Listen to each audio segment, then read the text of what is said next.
Hey guys, welcome back to another video. In today's video, we are talking about how we fell in love with Disney. We got our Dr. Pepper Zero, so let's get into it. First of all, I just want to say thank you to everyone who have decided to subscribe to the channel. We are so excited that you have joined our journey into planning our next Disney vacation. But in today's video, we are going to reminisce a little bit. And Luca's gonna join us. Oh, buddy. If you don't know me, my name is Courtney and I'm a homeschool mom to 3 girls, and I have been married for 15 years, and I went to Disney World for the first time in 2023 and I fell in love, and we're going to talk a little bit about that today. I'm really excited because we are reminiscing on the old trip, but we are also planning another trip soon with our family. So I'm kind of in that natural limbo of bliss between trips. It has been since 2023 since our trip. So I am really jonesing to get back, but I have lots planned, but I really wanted to appreciate the very first trip that we ever took. Really how this all started was that 2022, so this was the spring of 2022. We had I had just been browsing like my algorithm. I'd just been scrolling on Facebook, I believe it was, and I saw this ad for 2023 Disney World vacations opening up, like the dates were opening up to book for vacations. And I was kind of like, I would love to go on a Disney trip, but I just don't think that we can afford that type of thing. And the next day and the day after that, I kept seeing these advertisements for dates releasing for vacations being booked for the next year. And I just thought, why not? Let me just ask some questions and see how this works. So I had always dreamed about going to Disney World. All of my friends and people that I grew up with were going to Disney all the time, and I grew up on Disney. Like, Disney movies were the thing. I would watch them at my grandmother's house all of the time. She had the VHSs and a whole tower of like all these VHS tapes, and normally I would just literally watch a Disney movie, put in a new Disney movie, put in another one after I was done with that, and I just literally rotated through that sort of, vault, if you will. Just passed my time that way, and it was sort of like this thing where I always wanted to go, but I just never thought that it was possible. So fast forward to when I was seeing these things in my Facebook feed, I started thinking maybe this might be possible for our family. We didn't have like a great financial spot that we were in at the time, but I thought that I would just get some numbers, ballpark some things, and talk to my husband about it. So eventually what I did was I contacted a travel agent that I had happened to like see some other people use, and I just asked her a couple of questions like, what would it cost to stay, at like a decent resort, and have these park tickets. And I had some other questions to ask her, and we're military, so I went ahead and told her that as well. And she kind of gave me some rough estimates, but told me that it was a $200 deposit. And because we were waiting so late to go from booking to the actual trip, that I would have tons of time to save for the trip. I was like, this is great. So I pitched it to my husband. We decided we were going to go, and we booked it. So spring of 2022, we had booked our trip for that September of 2023.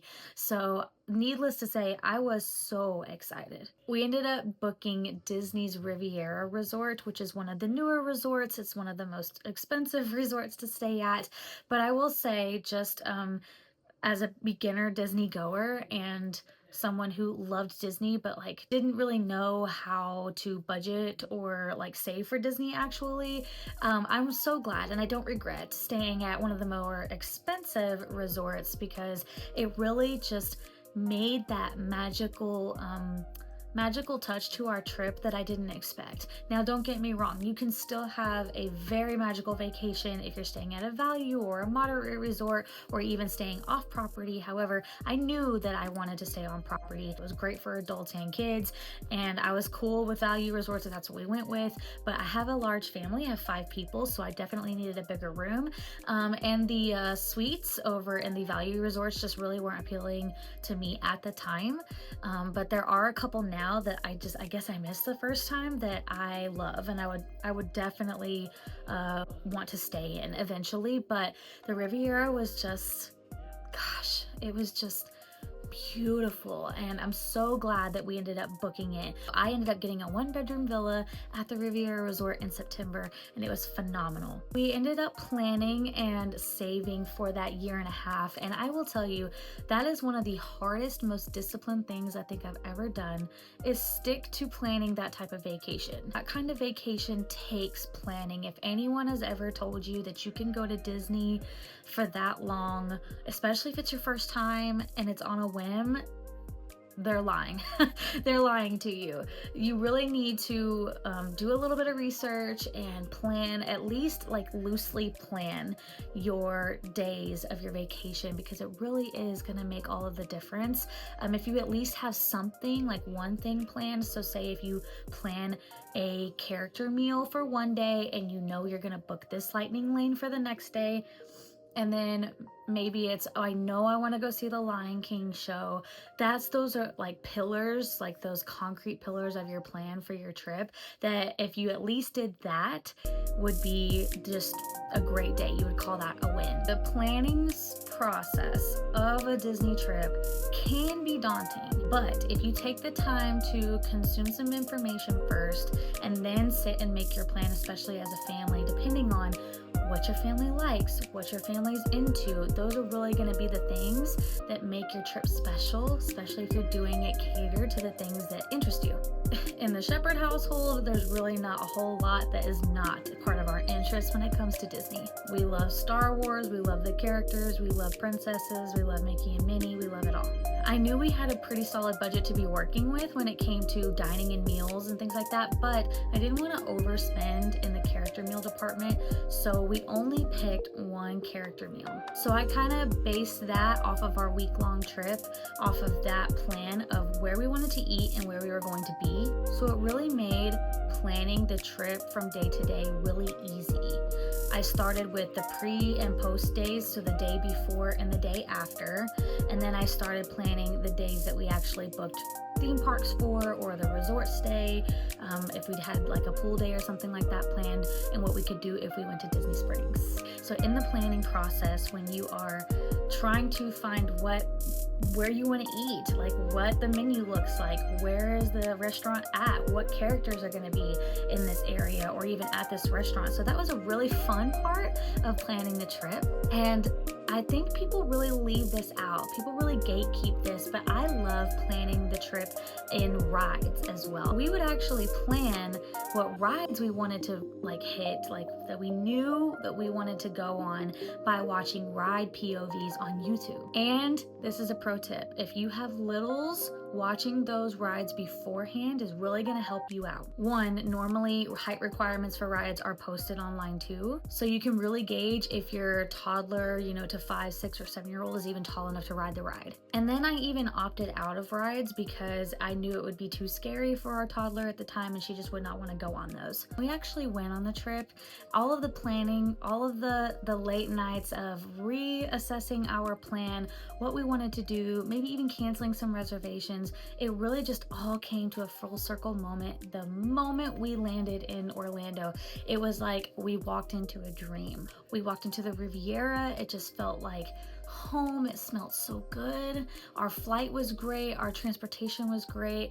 We were welcomed by a cast member with open arms. They were so helpful. I had actually gotten groceries delivered to the resort as well, so Bell Services will take that for you. It's fantastic. It's one of the best tips given out there, is to get groceries delivered to your hotel. We also had a stroller delivery to our hotel, so we were able to have, for a very considerable price, Kingdom Strollers is fantastic. I'm sure I will have some sort of discount or code somewhere in the description if I can get one for you guys, but I will definitely provide that if I can. But Kingdom Strollers is fantastic when it comes to stroller delivery and pickup. And you guys, the resort itself is just gorgeous, from the entrance to the lobby, to the smell, to the music, to the cast members and their kindness and generosity, to the pool area and the courtyard, and these beautiful fountains and beautiful mosaics. And it's right along the Skyliner line, so you get to watch those gondolas go over the Skyliner, and it's just perfect. It really is just a a gorgeous resort. So when we got there, we didn't go straight to a park or anything like that. We actually just walked in, we got checked in. Our room was ready within about 30 minutes, if that. I think if that. We were ready in about 30 minutes, and they had our bags, taken our bags and everything. They took our bags to our room. Fantastic. I've never been treated like that ever in my life. Just never been in a place like that where they took care of you in that way. And I think Disney does a fantastic job of actually going above and beyond for their guests. So I definitely believe that while people do say like Disney World is expensive, that's true, but also there's ways to make it happen where you're not paying like a ton of money to do it, but also think about what you're paying for. You're paying for a service that goes literally above and beyond for their customers, for their guests, and for the people that come to the parks and experiences the parks as well. I can't tell you how many times we were pixie dusted, which is like the way of saying we got basically surprised at some certain things that went down that it just literally blew my mind. Never been treated like that ever. It was phenomenal. So there's definitely going to be a part 2 to this video, I feel like, but I wanted to talk about today how we fell in love with Disney was the moment we got off the plane and we got to that resort and we were greeted like they had known us forever. And I know they're taught to do that, but they can choose to do that too, or to not do it. Really helped us fall in love with Disney was not just the arrival or the smell or the fact that things worked out, you know, when they could have gone wrong. It really just was every single day we found ourselves lost in the moment. We found ourselves lost in the joy. We found ourselves lost in the happiness of the magic and just seeing the pure joy. I'm not gonna cry on camera. I'm gonna try not to. But the pure joy that I saw in my husband and the pure joy I saw on my babies when they walked around the corner and saw that castle and the fireworks went off at the exact time we walked around the corner. Like things like that, just little winks of magic that I felt was really special for us because it almost was like it was meant for us. Or even the joy of seeing my daughter the moment she saw Mulan and Epcot, she just was like so beside herself. She was so looking forward. Out of all of the princesses, she wanted to meet her. She thinks she's so amazing. She really wanted to meet her. And we almost didn't go in the line because it was a little longer, but I'm so glad that we did. Seeing my little one's face light up when she sees Mickey Mouse, and I have so many videos of her running up to him and giving him a big hug and with this big smile on her face. And my kiddos got to be in the Lion King show, like one of the best shows on Disney property, but they got to be in that. And it was like just these little things that added up through the whole trip that just made me not want to leave. It made me want to stay. It made me want to just move down to Florida and stay there forever. But I loved that it wasn't just one thing, or it wasn't just like, oh, everything went perfect, because sometimes it didn't. We got rained on and we got stuck in the back of Hollywood Studios, and my daughter got a minor little cut on her hand, which we're going to talk about in a later video, how everything just kind of was set for us. The good, the bad, and all the in-between, it was meant for us to have on that trip, and it really made us fall in love with the atmosphere there, the people there. It made us fall in love with just being together in that way with so much joy. And I really cannot wait for us to experience it again. And we can in our day-to-day life, but there's just nothing like that just pure joy on your kid's face when they see Mickey Mouse, or when they ride a roller coaster that they were scared to ride, or to get a Dole Whip and just be covered in ice cream all over their face. It's just those kinds of things that I miss and I want to go back to. So if you are contemplating booking a Disney trip, I'm not a travel agent by any means, but what I want to tell you is if you're asking yourself if it's worth it, if it's worth the money, am I about to pay all of this money and, be disappointed? I would say, in my personal opinion, the answer is no.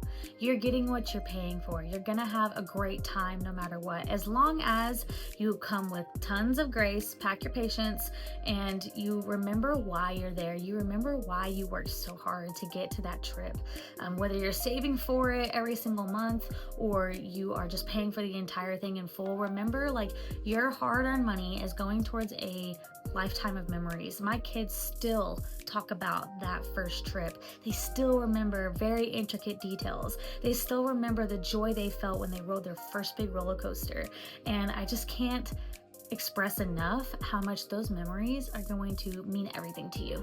Yes, you will still have the Disney blues like we all do, but the joy that you're gonna feel is priceless. And while I'm preaching responsibility as well, you can't live forever and you can't take the money to the grave. So if you can do it, live a little bit. If you're asking yourself if it's gonna be worth it, I can almost promise you it's going to be. Thank you guys so much for subscribing, liking, and commenting and sharing my videos. I appreciate you guys more than you know. This content journey is scary, also very new, but also very fun for me, and I'm so excited to talk about more of our first Disney trip, how we fell in love with it, some things we got pixie dusted with, and even a bad situation that ended up turning into a great one. So come back for part 2, and I'll see you guys in the next video. Bye-bye.